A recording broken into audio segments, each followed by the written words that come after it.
Hi everyone, we're back again, part 2.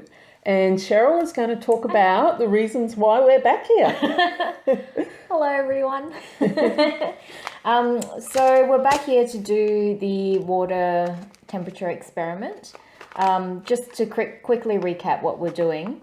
We're brewing the same tea with the same parameters and same water temperature. Yeah. The only difference is how we brought the water to the correct temperature. Yes. The first time I had a discussion about how to bring water to temperature was with a good friend of ours, Harumi, who has this tea, okay son, and she wanted a kettle. That's a good plug for her, isn't it? And she wanted to have a kettle that would bring water to the boil and then bring it back down. Okay. And she was telling me that it makes a difference. So for her, when she makes Japanese green teas, when she brews them, she'll bring water to the boil, sometimes as long as 5 minutes on the boil, and then cool it down. Right. And she said that it makes it mellower and softer.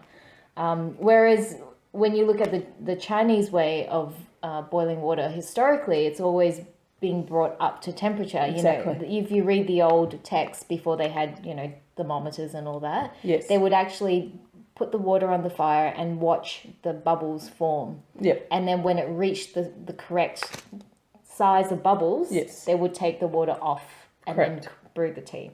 So the Chinese and the Japanese style of boiling water seems to be different.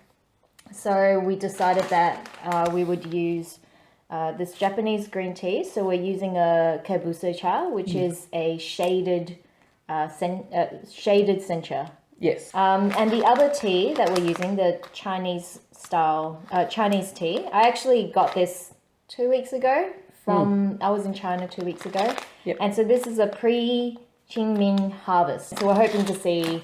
There's a difference. There's a So difference. what are the parameters then we're doing 5 grams in each one? Yeah, so we're starting off with the Japanese tea. Yep. We're doing 5 grams of tea in each one, 60 degrees for 1 minute. 1 minute, yes.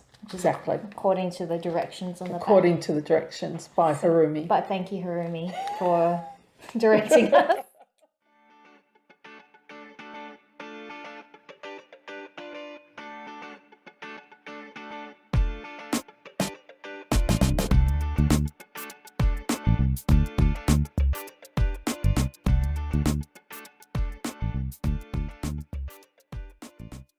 So what we're doing the Chinese tea now, and what we've decided to do is to use the cupping cups because it just makes it more accurate for the measurement of the water of 150 ml.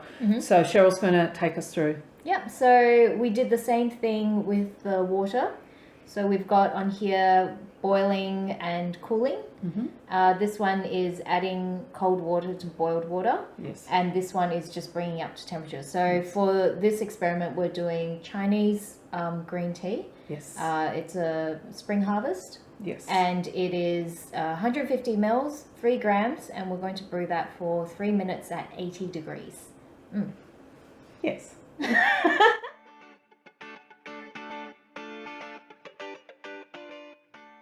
Conclusion is that the effects that we both have a preference for bringing it to temperature. Yes. Yeah. It comes down to a personal taste. Personal taste. One really wasn't outstanding over the other for us. No.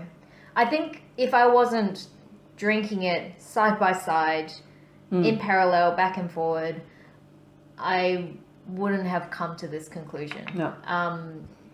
And I think if you're drinking one tea or one type of tea every day, all the time, and you get to know that tea extremely well, then you would definitely have a preference for how you want to do it, how you want to boil water. But I think just for day-to-day consumption, it doesn't make a huge amount of difference.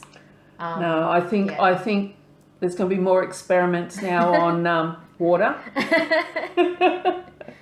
What the nose does and what the tongue does. Yeah. But what I find interesting is that we had the same thoughts for both the Chinese and Japanese. It had the same effect. Yeah, it did. with the 3 different methods. Exactly. But then it just came down to preference. So find what you like Mhm. and stick with it.